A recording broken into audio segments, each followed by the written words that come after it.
Matthieu chapitre 7, le verset 24 au verset 27. La même référence va nous conduire dans un autre terme qu'on va devoir aborder maintenant, c'est que la Bible enseigne au sujet de l'aiguisement. Ce que la Bible enseigne au sujet de l'aiguisement. Azamwana motote po akosangai abongwani pete po awangata Nzambe ya le Nazarien, le Nazarien, le Nazarien. David Nazamba ayebana kitoko koma mokondima atako bapakolaki mafuta na mosakolima lelo yayo bolingo ebateli le Nazarien lipamboli oyo emonanaka tempeni mama kantelobi kolapie mapapu masopi mafuta tokokisi ena elongo na Nzambe oyo babenga na makomi Jésus. Père Céleste, au nom de Jésus, Christ de Nazareth, je te loue, je te glorifie. Merci Seigneur Jésus-Christ, louange à toi Saint-Esprit, le communicateur indispensable de la grâce. Moi je suis un esprit ayant une âme qui habite dans un corps. En accord avec 1 Thessaloniciens chapitre 5, le verset 23, je confesse de ma bouche le Seigneur et je crois dans mon cœur que Dieu a ressuscité Jésus-Christ d'entre les morts. Voilà pourquoi à travers ces programmes, je suis sauvé.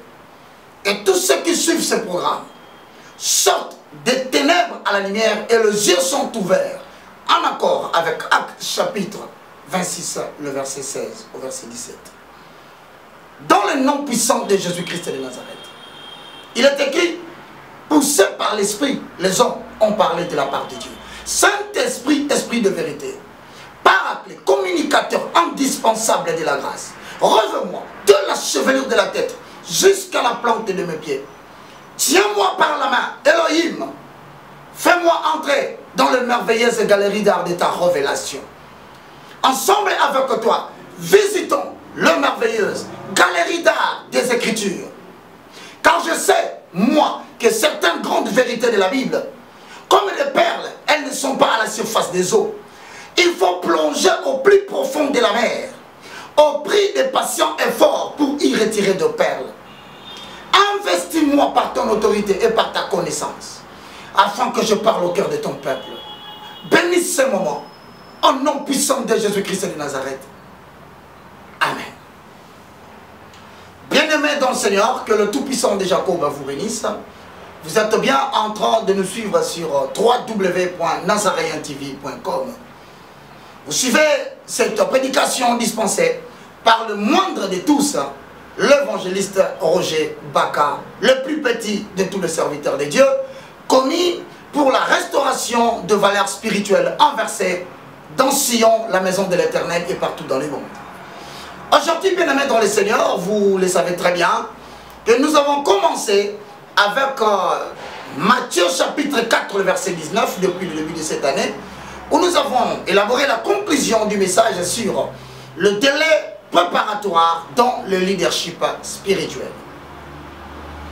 Et maintenant, bien-aimés dans le Seigneur, nous allons pénétrer à notre enseignement, toujours avec les collecteurs d'impôts, car le message de l'évangile, de la prédication, doit être christocentré, c'est-à-dire centré sur Jésus-Christ de Nazareth. Car de Genèse en Apocalypse, ce n'est que le nom de Jésus-Christ qui est élevé. Voilà pourquoi aujourd'hui, je vous salue très chers concitoyens dans le royaume de notre Père.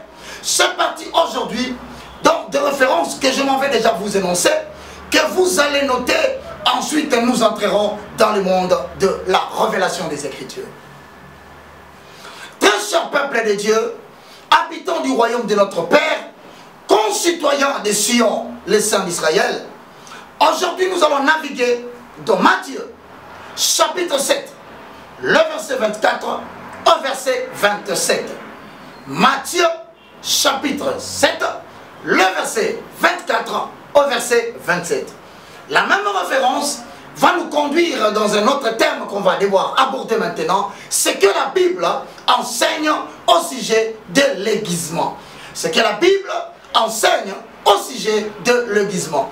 Je vous avais demandé de prendre votre carnet Parce que nous sommes en train de transmettre la connaissance de la Torah de la divinité pour pouvoir résoudre le problème de la faiblesse ultime de l'Église, qui fait que le serpent venin vient solliciter l'Église comme au temps d'Adam et d'Ève, afin de lancer le venin, connaissant que la faiblesse ultime de l'Église, c'est l'ignorance, en accord avec Osée chapitre 4, le verset 6. Cette référence de Matthieu chapitre 7, le verset 24 au verset 27, sera corroborée avec le livre de Ecclésiaste ou Coëlette au chapitre 10, le verset 10 au verset 11. Ça, c'est Ecclésiaste qui va compléter cette écriture, car dit-on, la grande partie des vérités bibliques ne peuvent pas être dévoilées par une seule référence biblique. Il faut la combinaison de 2 ou 3, 4 pour faire jaillir la vérité. Et donc, vous notez Ecclésiaste chapitre 10, le verset 10 au verset 11.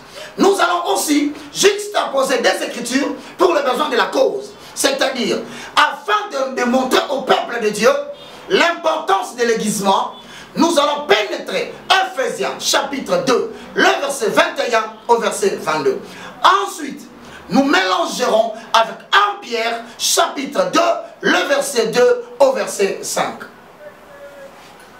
Très chers bien-aimés dans le Seigneur, lorsque vous serez en train maintenant de vous préparer pour lire, je m'en vais chanter.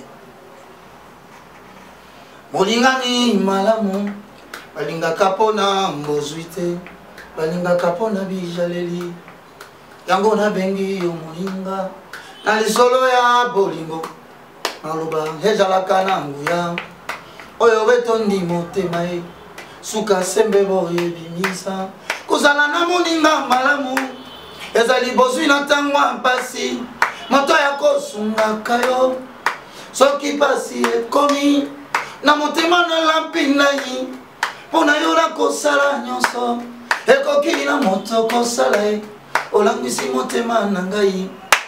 Yesu we, Yesu we, Yesu we, yo moninga malamu, on y va. Yesu we, Yesu we, Yesu we, yo moninga malamu, opekisa makambo etungisa ngai, omobembo yanga na yo, yesalema na kima, ozana, tolesa na mbuma mbolingo, ngana pesa yo masanjoli, yo kitisa nkembo na yo, nambika kati na yo, pona yeba yo na mozindo. Na uti na wapota deception mokili, na sana nunase emotion, monoko nangeza na nukilo, molimo ya kolesanga masanjoli, na kokaka kovanda kinyante, soki batangi kombo na Yesu we, motema ye elinga moto e, potana fuka mana sanjola, Yesu we, Yesu we, Yesu we, yo moninga malamu, Yesu we, Yesu we, Yesu we, yo moninga, Yesu moninga malamu ye, Yesu we, Yesu we, yo moninga malamu. Nasana nwelinge na bolingo, ngana yebiko lingante, olangwisi motema na ngai, Yesu we sengwa motema ye. Nabenga yo na kombo nini, nabenga yo ye abakaye, fololo ya motema o, Yesu elenga motema ye. Bien-aimés dans le Seigneur, voici ce que dit Matthieu chapitre 7, le verset 24 au verset 27. C'est pourquoi quiconque aura entendu mes paroles, le met en pratique, il sera semblable à un homme imprudent qui a bâti sa maison sur les rocs. 25.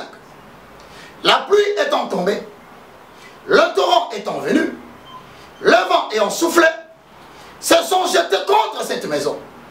Elle ne peut tomber parce qu'elle est fondée sur les rocs.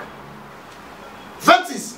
Mais quiconque entend ces paroles, je l'ai dit, elle ne le met pas en pratique, il sera semblable à un homme, bien sûr, insensé, qui a bâti sa maison sur le sable. 27.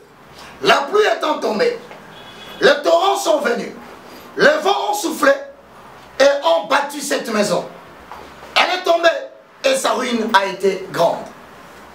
Bien aimé, l'inspiration de cette parole est tirée de ces grands enseignements dans les fondements de la vie spirituelle dans le christianisme, au travers le premier socle, la découverte de ce que l'on est par rapport à Dieu. Voilà pourquoi après l'étude du délai préparatoire dans le leadership spirituel, maintenant nous analysons une matière très indispensable pour ceux qui veulent entrer dans le service divin au travers l'appel mécanique ou l'appel spirituel. Bien-aimés dans le Seigneur, vous remarquerez ici, Christ est en train de parler à ses disciples. Il lui dit, Seigneur, enseigne-nous. Mais il commence à leur dire, premièrement, faites très attention. Celui qui entend ces paroles que je dis, le met en pratique. Il est comme un homme prudent qui a bâti sa maison sur le roc. La pluie étant tombée, le vent ayant soufflé, le torrent étant passé, cette maison subsiste. Elle n'est point abattue. Pourquoi? Parce que l'homme l'a bâti sur le roc. Mais en contradictoriété, celui qui reçoit ces paroles, elle ne le met pas en pratique, il est semblable de l'autre côté à un insensé qui avait bâti une maison, mais lorsque la tempête est venue, la pluie a soufflé, les torrents sont passés, cette maison est tombée. Quelle est cette maison qu'on est en train de parler ici? Hosanna. 1 Corinthiens chapitre 3, le verset 16 au verset 17, je paraphrase. Droites sont les voies de Yahvé. Les justes qui suivent ce programme au travers www.nazareentv.com vont comprendre qu'ils vont marcher dans le droit chemin de l'Éternel. Mais le perfide, ils vont trébucher pour toujours. L'apôtre Paul dans 1 Corinthiens chapitre 3, le verset 16 dit ceci. Ne savez-vous pas que vos corps sont les temples du Saint-Esprit et que l'Esprit de l'Éternel habite en vous? Et bien celui qui détruit le temple du Saint-Esprit, l'Éternel notre Dieu le détruira. En accord avec Jean chapitre 4 le verset 20, la femme dit à Jésus, nous adorons sur la montagne. Mais toi Jésus tu dis que nous devons adorer à Jérusalem. Jésus lui répondit, femme, l'heure revient où vous n'adorerez ni sur la montagne ni à Jérusalem, mais en esprit et en vérité. Ça veut dire quoi? Pour les chrétiens de l'autre côté de la croix, Jean-Baptiste n'a pas connu ce que nous sommes en train de partager aujourd'hui. En fait, les gens couraient vers la synagogue qui se trouvait sur la montagne de Garizim.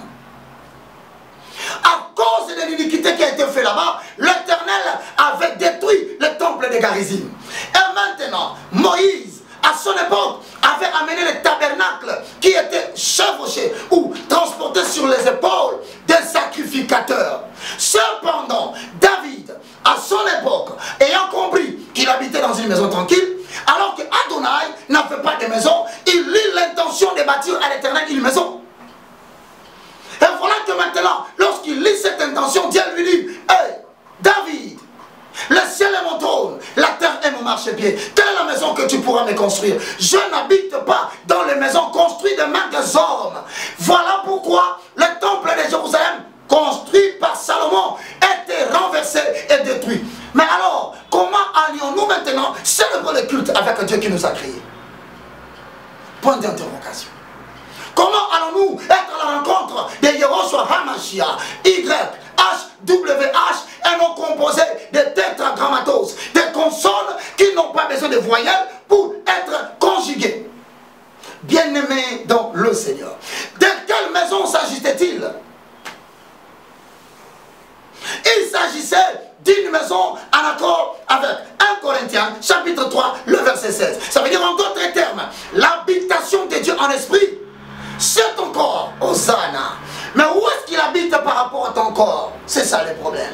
Il travaille avec quel angle ou quel homme de ton corps? En accord avec 1 Thessaloniciens chapitre 5 le verset 23. Que le Dieu de paix vous sanctifie tout entier, l'esprit, l'âme et le corps. Est-ce que Dieu, lorsqu'il habite en nous, au travers le Saint-Esprit, habite-t-il dans notre homme esprit? Point d'interrogation.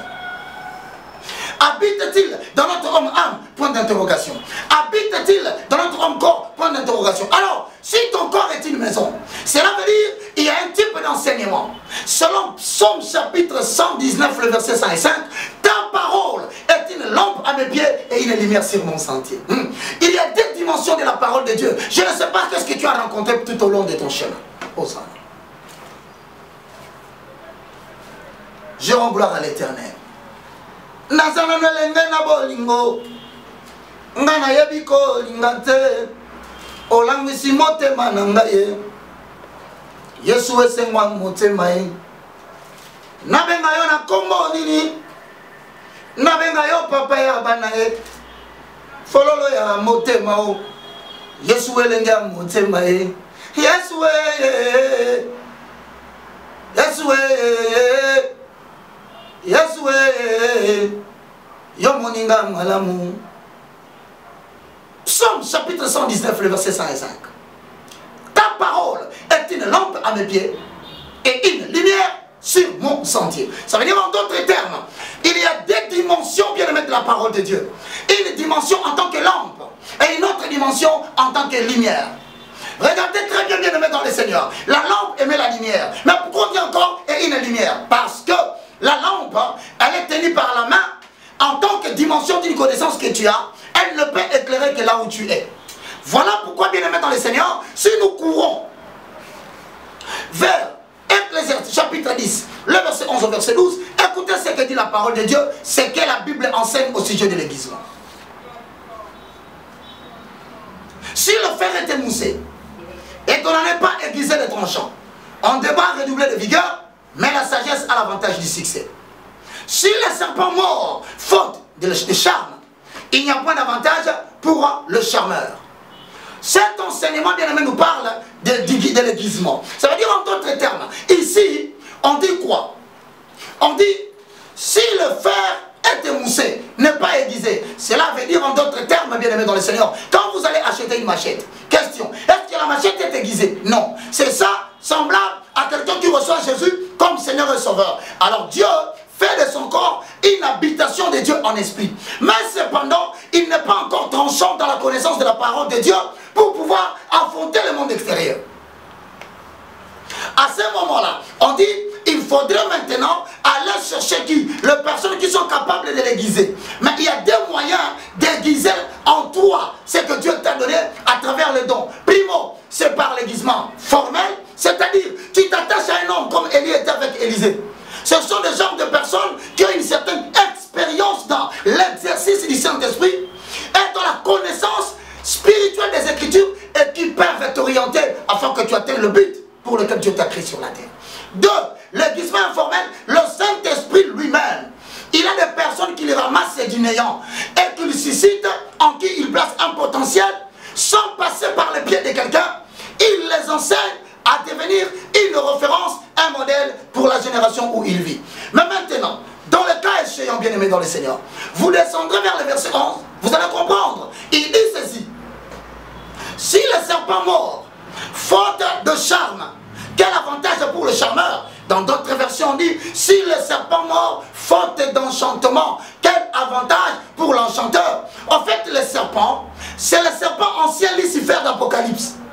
Maintenant, le charmeur, c'est qui? C'est toi qui as reçu Jésus comme Seigneur et Sauveur. On te compare à quelqu'un qui joue de la flûte. On les appelle les enchanteurs. Les enchanteurs sont des personnes qui maîtrisent les notes de la flûte pour résister contre les serpents cobras qui se placent devant lui. Vous l'avez vu dans l'hiver film. Donc, dans l'œuvre de Dieu, tu n'as pas besoin de combattre à tout moment. 3 jours, 5 jours, 50 jours, 200 jours. Cela montre que tu ne connais pas la chanson du charme. Le serpent, lorsqu'il a compris la flûte, il commence à tomber lui-même jusqu'à ce que dans le film, on le ramasse doucement, on le met dans le sac et l'affaire est réglée, tu continues ton chemin spirituel. Et maintenant le danger c'est quoi? Lorsque tu n'as pas encore traité avec diligence la notion de l'aiguisement, savoir séparer la connaissance spirituelle de la connaissance de l'âme et de la connaissance du corps, bien aimé, tu vas te heurter contre de sérieux problèmes dans ton ministère. Et le risque que tu cours, c'est de laisser ta vie et de mourir précocement. Parce qu'il va te mordre 3 conséquences. À celui qui ne suit pas ce cours que nous sommes en train de dispenser. À quelqu'un qui a le désir insatiable d'entrer dans le champ de Dieu. Cette année, c'est ton champ. Quels que soient les combats qui sont devant toi, sache que le grand nombre de combats sont synonymes d'une grande porte qui veut s'ouvrir. Alors toi qui me suis, fais très attention. Dieu est venu de manière négligée. Commencez à te transmettre la connaissance dont tu auras besoin pour renverser progressivement janvier jusqu'au 31 décembre 2018. Voilà bien aimé dans le Seigneur. La première des choses, retiens les 3 conséquences. Si tu ne veux pas t'aiguiser dans la prière sous l'inspiration du Saint-Esprit, au travers de parler en langue, si tu ne veux pas t'aiguiser dans l'implantation de la parole de Dieu, si tu ne veux pas t'aiguiser en acceptant, bien aimé, les orientations d'une personne qui a une certaine expérience dans le domaine de l'esprit, enfin, 3 conséquences. Primo, il va te mordre, c'est la mort physique précoce. Donc, Dieu a déjà vu ta mort au mois de juin. Il a vu ta mort au mois de juillet. Mais comme il est Seigneur, il descend pour te transmettre le potentiel avant que le combat ne commence. Car la Bible dit, dans 1 Corinthiens chapitre 10, le verset 13, si je ne m'abuse pas, aucune tentation ne vous est survenue qui ne puisse être au-delà de vos forces. Si Dieu a permis cette année que le combat commence dès le mois de janvier, c'est parce qu'il t'a déjà donné la force de les résoudre. Mais d'où vient la force? La force vient de la joie de l'Éternel. La Bible dit, la joie de l'Éternel est ma force. Or, la force, c'est la capacité de résoudre les problèmes qui se posent dans la vie. Alors, bien aimé dans les Seigneurs, évite la mort physique précoce. Je parle à quelqu'un qui me suit, qui est très attentif à cet écran. Dieu va te sauver de la mort. 2. Suis très bien toutes les prédications que nous allons poster sur nazareantv.com. Voilà le deuxième, sur le redoublement de force. Ici, l'enseignement de l'aiguisoir dit quoi? Il faudra redoubler de force. C'est-à-dire, il y a des choses aujourd'hui au mois de janvier, il y a des choses en cette année 2018, tu frapperas comme David un seul coup et la chose se passe. Tu chercheras d'un seul coup et la réponse vient. Tu feras quelque chose d'un seul coup, cela reste l'approbation divine. Tu feras une seule chose et le monde entier verra l'étendue de la gloire de Dieu partout où tu passeras. Mais attention, lorsque tu n'es pas aiguisé, deuxième conséquence, il y a des choses que tu devais vaincre au mois de janvier, cela sera étalé au mois de février, accumulé assez de février, accumulé au mois de mars, tu te retrouves dans les champs de bataille. N'a-t-on pas appris que l'homme de Dieu est tombé dans les champs de bataille, AVC, empoisonné? Pourquoi? Parce que tu as bâti, tu es comme un homme insensé. Tu n'as pas voulu écouter les enseignements. Comment vas-tu bâtir sur le roc? Lorsque tu bâtis sur le roc, c'est toi la maison. Voilà pourquoi bien aimé dans le Seigneur. Je m'en vais au troisième. Non seulement que Dieu reproche à toi, faites attention à ce que je te dis. Dieu ne veut pas que tu meurs précocement dans les champs de bataille. Parce que lorsque les tempêtes viennent dans le but de t'emporter. Les tempêtes viennent dans le but de te renverser. La seule chose qui peut te sauver à cet instant, c'est ta capacité d'écouter ce qu'on te dit et de le mettre en pratique. Bien-aimé dans le Seigneur, homme ne fera rien pour toi. Jérémie chapitre 17, le verset 16 à 17. Bien-aimé dans le Seigneur, les relations ne feront rien pour toi, je peux te garantir. Bien-aimé dans le Seigneur, je te le rassure, tes enfants ne feront rien pour toi. Il est temps que tu retournes à l'Éternel et que tu écoutes sa voix. Parce que si tu écoutes sa voix, c'est qu'il t'a encore connu, c'est qu'il est encore à côté de toi, c'est qu'il marche encore avec toi. Lorsque vous regardez cet enseignement que nous allons reprendre, bien aimé dans le Seigneur, de Matthieu chapitre 7, le verset 24 au verset 27, vous allez directement, bien aimé dans le Seigneur, dans Ephésiens chapitre 2, le verset 21 au verset 29, voilà ce que la Bible m'enseigne. Suis très bien parce que dans les 8 minutes qui nous restent, nous allons bien aimé dans le Seigneur poser le fondement pour te donner une base à ce que le vent ne t'emporte pas. 21. En lui, c'est-à-dire en Jésus-Christ, tout édifice, entre autres bâtiments ou maisons, bien coordonné, c'est-à-dire bien instruit, s'élève pour devenir un temple dans le Seigneur. Je ne sais pas si tu me suis très bien. S'élève lui-même étant, s'élève pour devenir un temple saint dans la maison du Seigneur. Temple signifie maison. C'est-à-dire ici, l'apôtre Paul disait aux Éphésiens, Dieu n'habite pas dans les temples, mais si dans votre édifice corps, vous acceptez de recevoir l'instruction du Seigneur, vous acceptez de recevoir les enseignements qui vous bâtissent comme des rocs, retenez que vous devenez des bâtiments dans le Seigneur. Et puisque vous devenez des maisons, puisque vous devenez des bâtiments, puisque vous devenez l'habitation de Dieu en esprit. 22. En lui, vous êtes aussi édifiés. Voilà un verbe qui est tout parlé dans la Bible. Un verbe qui est très utilisé dans la Bible. Édifier veut dire quoi? Édifier est tiré du mot grec, composé de manière hybride. Oiko doumeo, c'est-à-dire construire une maison. Donc dans Matthieu chapitre 7, le verset 24 au verset 27, la maison dont on parle, en fait c'est toi. Et donc, Dieu dit, si tu reçois très bien l'instruction, bien aimé dans le Seigneur, en lui, tout ce qui est édifié, devient une habitation de Dieu en esprit. Je ne sais pas si vous comprenez. Tu es l'habitation de Dieu en esprit. Ton sexe, ton genre n'a rien à faire avec Dieu. Là où tu es né, il n'en a pas besoin. Qui t'a mis au monde, il n'en a pas besoin. Quelle étude de fait, il n'en a pas besoin. Quel cursus académique, il n'en a pas besoin. Tout ce qu'il veut, que tu sois bâti dans l'instruction, que tu sois bâti dans les enseignements. Heureux sont ceux qui écrivent. Heureux sont ceux qui retiennent ce que nous disons. Heureux sont ceux-là, parce que lorsque viendra la tempête, tu n'auras plus besoin de moi. Tu te souviendras et tu appliqueras et la victoire sera certaine. Voilà pourquoi 1 Pierre chapitre 2, le verset 3 au verset 4 nous dit ceci. Si vous avez goûté que le Seigneur est bon, mais approchez-vous de lui, pierre vivante, rejetée par les hommes, mais choisie précieuse devant l'Éternel. Pourquoi il nous appelle de pierre vivante? C'est parce que dans la matière de la construction, on a besoin de pierre. Hosanna. C'est parce que dans l'ancien temps, avant de brûler les sacrifices, en prenant l'exemple d'Adam, il prit Isaac. Il avait placé où? Au-dessus de pierre. Ça veut dire, dans l'Ancien Testament, l'Éternel Dieu exerçait un culte de sacrifices par des pierres mortes. Mais maintenant, nous sommes des pierres vivantes, car la parole de l'Éternel nous a amené la vie. Celui qui entend ces paroles, il recevra la vie, et les fleuves d'eau pure couleront de son sein. Jean chapitre 7, le verset 38. Et donc ici, l'apôtre Paul nous considère comme des pierres. Et comme des pierres, il nous considère comme une maison. Mais qu'est-ce qu'il dit? En vous édifiant vous-même. Encore le verbe édifier. Donc, construire une maison par quoi? Par la prière sous l'inspiration du Saint-Esprit. Par l'implantation de la parole de Dieu à l'intérieur de notre âme. Ensuite, tout en restant aux côtés d'une personne qui a l'expérience du Saint-Esprit. Tu n'as pas besoin de le chercher. Vas-tu me poser la question? Vous ne comprenez pas que Dieu a repris le contrôle pour paître ses brebis? Moi et toi, on ne s'est jamais vu. Moi, je ne te connais pas. Je ne suis jamais venu en Espagne, jamais en France, jamais aux États-Unis, jamais en Asie. Mais pourquoi Dieu te donne l'attachement d'écouter cette prédication? Mais c'est un aiguisement, parce qu'il veut faire quelque chose d'impactant pour toi. Et il ne veut pas que demain, comme une maison bâtie par un insensé, que les gens se moquent de toi pour ton mariage que tu veux entreprendre. Que les gens se moquent de toi pour l'entreprise d'achat et vente de véhicules que tu veux faire à Kinshasa. Pour que les gens ne se moquent pas de toi pour ces projets d'achat des matières premières que tu veux faire. Pour qu'on ne t'empoisonne pas dans l'œuvre que tu es en train de vouloir amorcer. Et que ta famille ne te bouffe pas comme on a bouffé les autres. Il faut que toi, ça soit différent. En vous édifiant vous-même, vous construisez une maison spirituelle dans laquelle sont offerts les sacrifices spirituels. Bien-aimé dans le Seigneur, Dieu ne veut pas que tu tombes. Je vais te dire une vérité.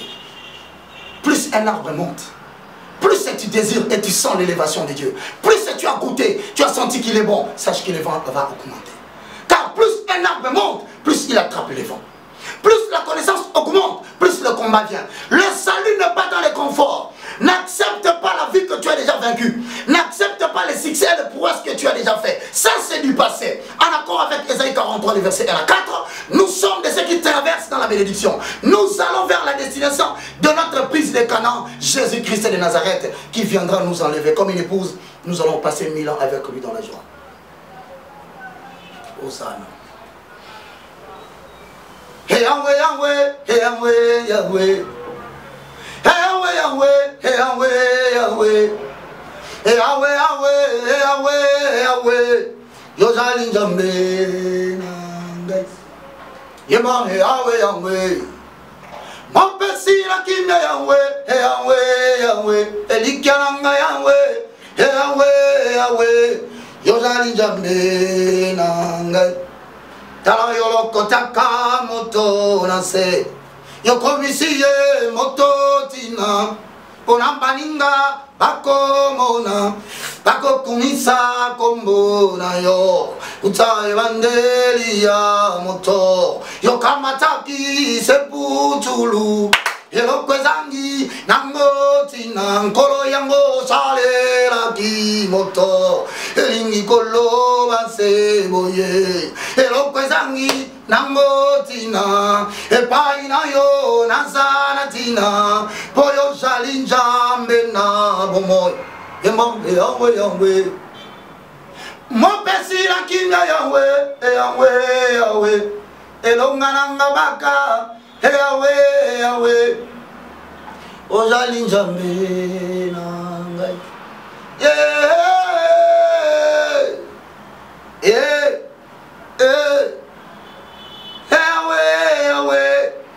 ozali nzambe na ngai kolo Yesu yo bolingo kolo Yesu yo bolingo yo moko moto lokotaki ngai na nse yo moko moto sokoli ngai oyimbi biso kati na maboko na yo ezali shekele ya botombwami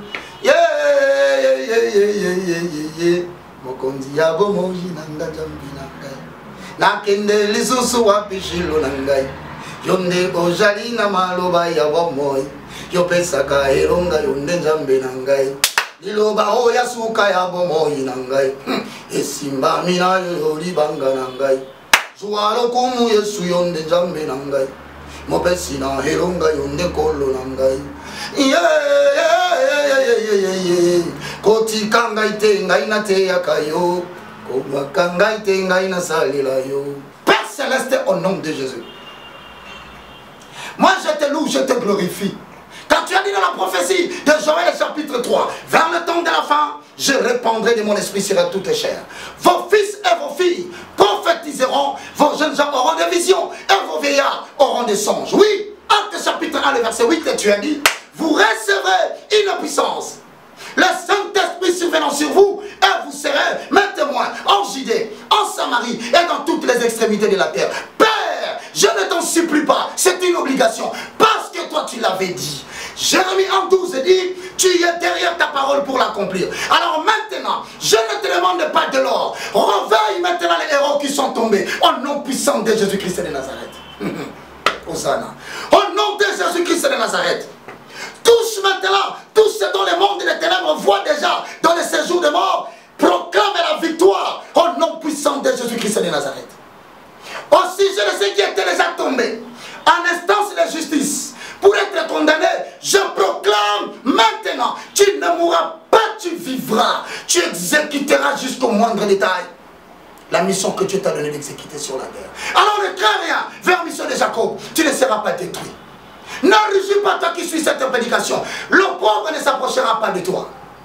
Car celui qui te rappelle, il s'appelle le Saint d'Israël. Au nom de Jésus-Christ, moi je crois ce que je dis. Et que cette puissance, en aussi grand nombre que les gens suivront cette émission, cette puissance se répandra. Et une onction touchera les corps. Ils vont s'élever, ils seront guéris, ils vont marcher et ils vont recevoir les choses que l'œil n'a jamais vues, que l'oreille n'a jamais entendues et qui ne sont jamais montées dans les cœurs de l'homme. Bâtis-les maintenant, afin que nul ne tombe devant les tempêtes. Communique la grâce au nom de Jésus. Amen. Bien-aimés dans le Seigneur, c'est ce que la Bible enseigne au sujet de l'aiguisement. Commençons un autre chapitre. C'est très important. Nous sommes dans www.nazareentv.com. C'était le moindre de tout ça. Le plus petit de tous les serviteurs de Dieu. Pour tout contact, 00243. C'est le code de la République démocratique du Congo. Pour tous les francophones, nous sommes dans le 9 98 82 0004. Ces numéros, je dispense des cours, je dispense des prières par des audios, poussés par l'esprit, nous intercédons en faveur des sillons. Donc vous pouvez m'écrire sur mon WhatsApp. Vous pouvez m'écrire aussi, bien aimé, dans les deuxième numéro qui est aussi dans le WhatsApp. C'est la ligne directe 00243 90 79 66 785. Que Dieu bénisse toutes les personnes qui nous soutiennent financièrement, je le dis bien, pour que nous puissions permettre à ce que cet évangile passe dans les chaînes locales et que nous puissions aussi affronter et conquérir de nouveaux espaces pour l'Éternel. Merci pour tous vos soutiens et surtout, je remercie tous ceux qui me soutiennent dans l'intercession. Priez pour moi afin que j'annonce librement l'évangile que Dieu m'a donné. Je compte sur vous parce que nous avons à la droite du Père un véritable intercesseur qui a fait de nous un royaume d'intercesseurs. Merci beaucoup pour tous qui nous avez suivis. On se retrouve très prochainement. Bon dimanche et bonne semaine dans le nom de Jésus-Christ. Merci beaucoup. Bye.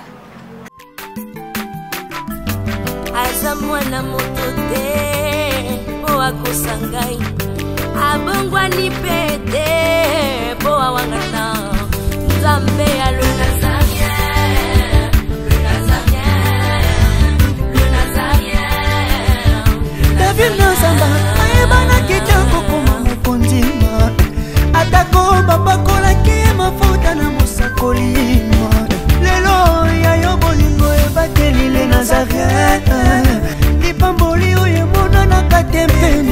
kantino